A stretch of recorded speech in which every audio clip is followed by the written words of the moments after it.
Ekenweofia stood frozen as Oku Na Ere Ere poured the spiritual water onto the ground. The mixture of alligator pepper, bitter cola, and salt spread around him, forming a thin white line on the soil. His snake, the same creature that had ruined many young girls, lifted its head, sniffed the air, and then, without warning, lowered itself and began to drink. Ekenweofia's face twisted. This has never happened before. The snake was supposed to attack, to strike without mercy. But now, it obeyed an unseen force. He took a step back, his voice sharp. "What is this? What have you done?" Oku Na Ere Ere did not answer. She reached into her bag, pulled out more alligator pepper, and crushed it between her fingers. The sharp scent filled the air. She let the pieces fall to the ground. Then she began to sing. The words of power rolled from her tongue, deep and strong. It was a song she had learned from her father, a song of battle. The air grew heavy. The trees around them swayed. Though there was no wind, the ground beneath them trembled slightly. Ekenweofia's breathing became loud. His fingers twitched. "Stop this nonsense," he shouted. "I said stop." But Oku Na Ere Ere did not stop. She lifted her voice even higher. The snake drank faster, its body shivering. Ekenweofia's eyes darted around. He could feel something was wrong, very wrong. He clenched his fists. "I said stop," he screamed, stepping forward. The moment his foot touched the white line of the salt, he jerked back. A force, invincible yet strong, pushed him away. He lost his balance and almost fell. Oku Na Ere Ere's voice rose louder. The snake had almost finished drinking, and then something strange began to happen. The snake's belly swelled. It stretched tight, round like a drum. It wobbled as it tried to move, but its body refused to obey. It coiled and twisted, its movements weak. The power that once made it strong was gone. Ekenweofia's mouth fell open. He stumbled backward, his hands shaking. "No, no, this is not possible." Oku Na Ere Ere finally stopped singing, her eyes sharp and filled with fire, locked into his. "Your time is up, Ekenweofia," she said. "The spirits have rejected you." Ekenweofia's face darkened. His breathing turned heavy. He knew he was losing control.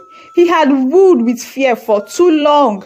But now, for the first time, he was the one afraid. "Who are you?" he screamed.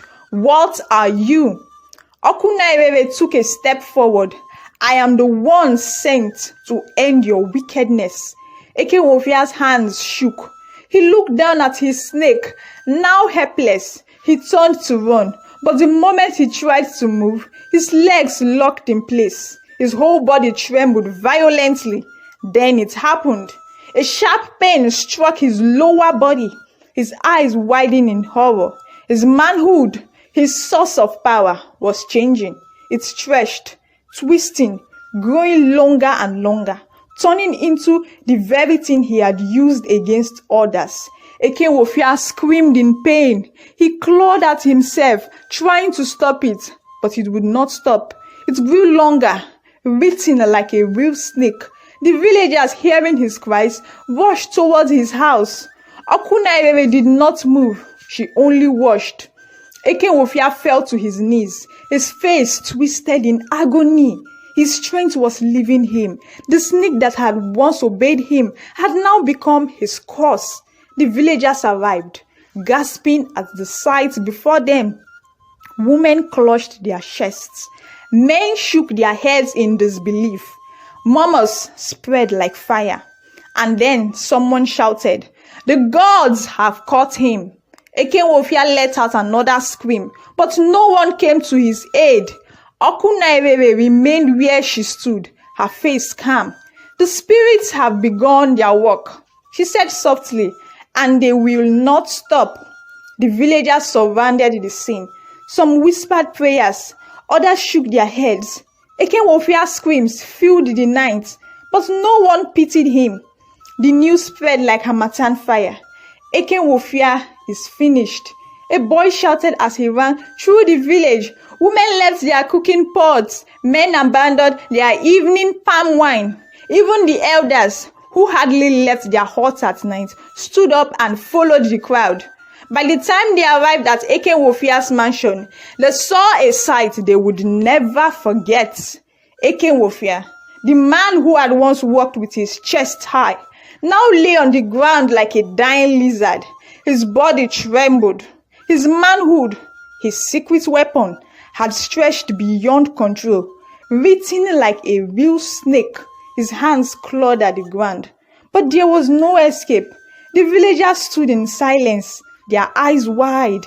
The oldest elder, Unzeudoshuku, took a step forward. His voice was low but firm. This is the work of the spirit. A woman in the crowd, her face twisted in anger, spoke through clenched teeth. He did this to my daughter. He destroyed her future. Another voice rose. He ruined my sister. My knees was never the same after him. Their whispers turned into shouts. The pain of years poured out of them. Ekenweofia's lips trembled. His voice broke as he screamed, "Help me, someone. Please help me." But no one moved. The same villagers he had once ruled with fear, the same people who had bowed before him, now watched him without pity. Oku Na Ere Ere stepped forward, her face calm but strong. "You cried for help when no one is left to save you." Ekenweofia shook his head violently. "Please, I will change. I will make things right." Oku Na Ere Ere did not blink. "You only beg because you are powerless." The villagers nodded in agreement. Ekenweofia let out another cry, but his voice was swallowed by the night. His body shook harder. His stretched manhood twisted like a cursed creature, refusing to shrink. The elders turned to Oku Na Ere Ere. What must be done? She lifted her hands to the sky. The time had come. Oku Na Ere Ere's voice rang through the night. "Let the evil be consumed by fire." The villagers, without being told, moved. Men rushed to gather dry wood. Women picked up sticks and leaves. They built a fire in the center of Ekenweofia's courtyard, their hands moving with purpose. Ekenweofia's eyes widened in terror. "No, no, you cannot do this." He tried to crawl backward, but his body refused to listen. The villagers ignored him. The fire was lit. The flames rose high, their lights dancing against the dark sky. The fire cracked and roared, waiting for its sacrifice. Oku Na Ere Ere's eyes burned with power. She turned to Ekenweofia. "The spirits are watching. Their judgment is final." Ekenweofia let out a loud, piercing scream. His manhood twisted, pulling him forward, closer to the fire. He fought it, digging his fingers into the ground, but the force was stronger than him. The snake that had once been his weapon was now his curse. It dragged him toward the flames, its movement slow but sure. Ekenweofia's body trembled. "Please," he cried, his voice cracking, "I have something to say." The villagers paused. Oku Na Ere Ere folded her arms. "Then speak, but the fire will not wait forever." Ekenweofia took a shaky breath, his lips dry. The truth was about to come out. Ekenweofia's breath came in short, broken sounds. His face was wet with sweat, his body trembling as he lay before the roaring fire. He could feel the heat licking at his skin, pulling him closer to his end. "I will speak," he cried out, his voice weak but desperate. "Let me speak before the spirits take me." Oku Na Ere Ere's face remained stone cold. "Speak then," she said, "but know that truth does not wash away evil." Ekenweofia swallowed hard, his lips quivering. Then, in a voice filled with regret and fear, he began. I went to a powerful herbalist to get riches, he admitted. I was not told it would come with a curse. The villagers murmured in shock. Some took steps back, as if his words carried poison. Ekenweofia's body twitched as he continued. The snake was my secret. It gave me power. It gave me wealth. But to keep it, I have to feed it with purity. His voice broke. I used my snake to ruin the lives of more than 20 young women. A loud cry came from the crowd. Mothers clutched their daughters. Fathers clenched their fists. I always chose the ones with bright stars, he confessed. Guess whose futures were strong? I tricked them with money, with gifts, and once they trusted me, I destroyed them. The murmurs turned into shouts. You are wicked, an old woman screamed. A beast in human skin, a young man spat. Oku Na Erere's fist tightened. And what did you gain from their suffering? Ekenweofia shook his head. Nothing, he cried. I was promised more power, more riches, but instead, the curse grew stronger. The snake became my master. It controlled me, not the other way round. One of the elders, a man with a long white beard, stepped forward. His voice was filled with disgust. You are a disgrace. You have brought shame upon this land. Ekenweofia's eyes darted around, searching for mercy, but there was none. Only anger, only judgment. His body shook again, his stretched manhood twisting unnaturally. He let out a painful cry. Please, please forgive me. But the people had heard enough. Forgiveness was no longer theirs to give. The village fell into silence. The only sound was the crackling of the fire. The elders turned to Nze Udochukwu, their chief. His old, wise eyes stared at Ekenweofia with deep disappointment. This man has broken the sacred laws of our land, he said. He has destroyed innocent lives. He has invited evil into our midst. The villagers nodded in agreement.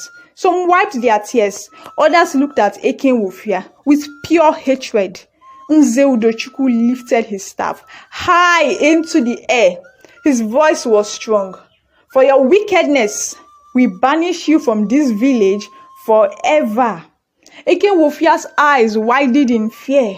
No, no, you cannot send me away. If you return, the elder continued, the spirits will strike you down.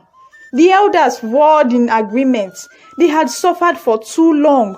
Their voices rose like thunder, shaking the night. Ekenweofia fell to the ground, his body weak, his heart heavy. He knew there was no escape. Oku Na Ere stepped closer, her eyes burning into him. You use the spirits for evil, she said.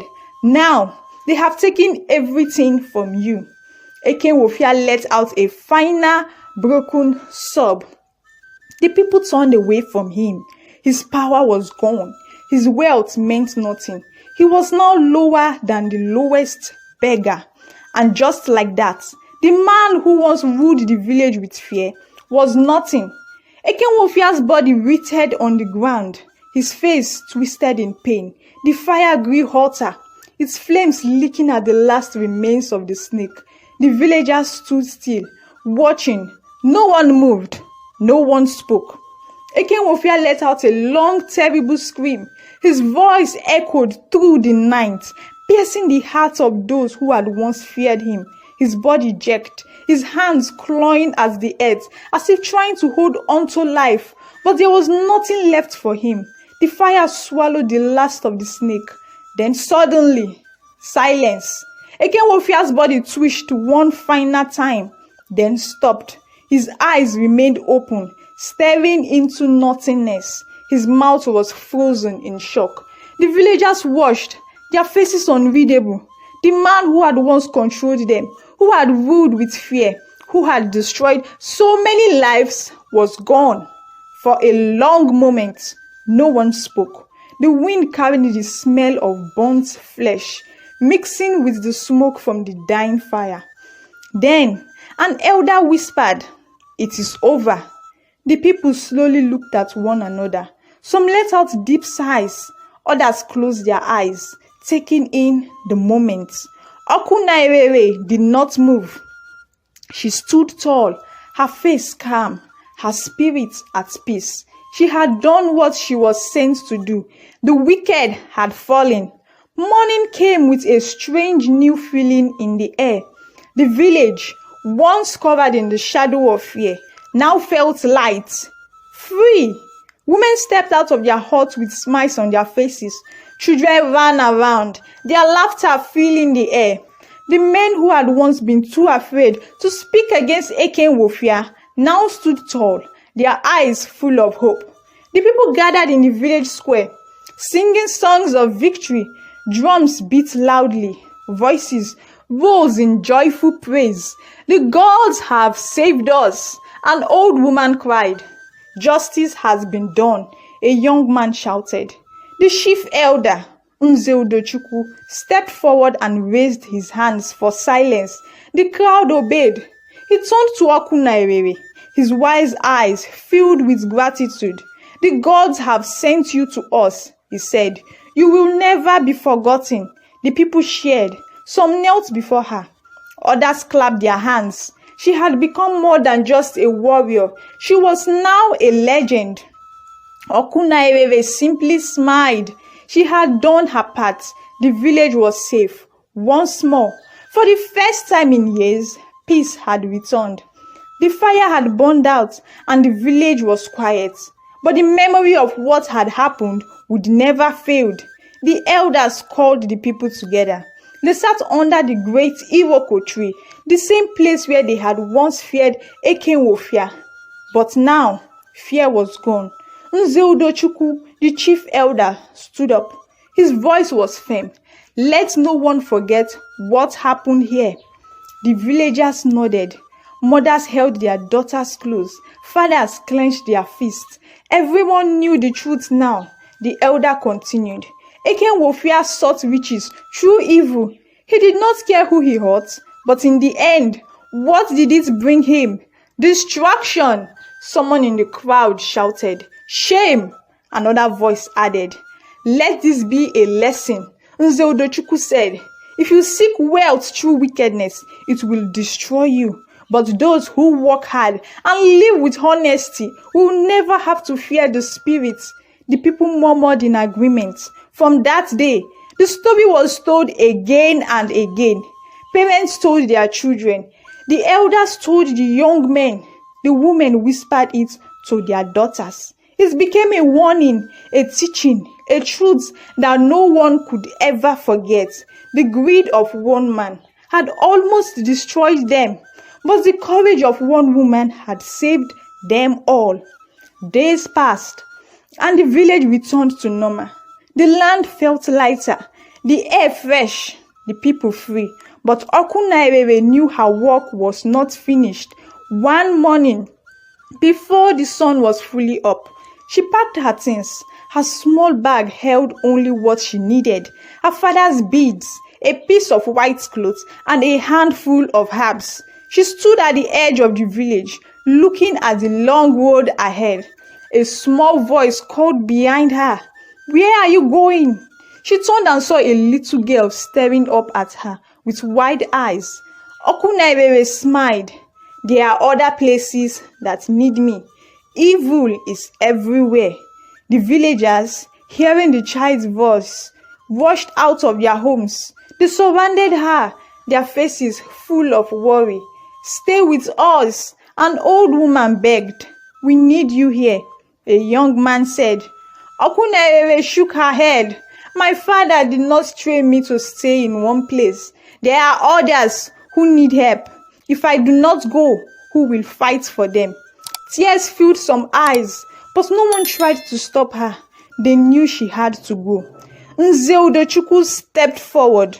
"Wherever you go, may the spirits guide you. You will never be forgotten." Oku Na Ere Ere nodded. Without another word, she turned and walked away. The villagers stood in silence, watching her figure grow smaller and smaller until she disappeared into the distance. She never returned, but her story lived on. And so the village remained strong, never again falling into the trap of easy riches.